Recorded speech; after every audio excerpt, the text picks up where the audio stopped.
පෙරයා කොහෙද බල තෝ ඉන්නේ?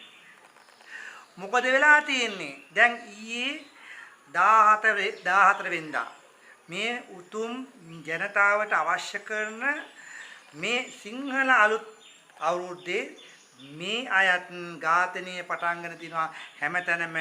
දැන් මයංගන බලපෙදේශයෙන් පටන් ගත්තම නොයෙකුත් ගමක් පාසා මේක ඇති වෙනවා. දැන් ආරක්ෂක ඇමතිතුමෝ දැන් තමුන්නාන්සේලා මේ රටේ තියෙන අවි ආයුධ අරගෙන තියෙනවද එක එකනාගේ. ඒ වගේම කන්ටේනර් 323ක ලංකාවට ගෙනාවේ මොනවාද? ඒ වගේම මේ ප්‍රහාර එල්ල කරන්නේ.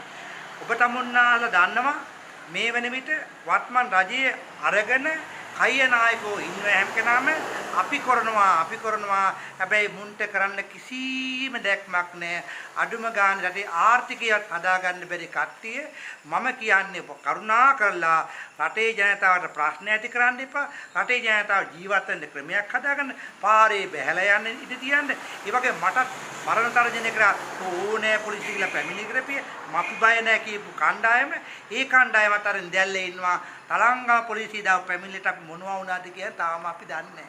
මොකද ඒ වගේම තිස්ස මහරාමෙත් පැමිණිලි කරා, කතරගමත් පැමිණිලි කරා. මේ සියල්ලම අපි පැමිණිලි කරලා තියෙනවා. ඒ පැමිණිලි වලට මොනවා වුණාද කියන අපි තාම දන්නේ නැහැ.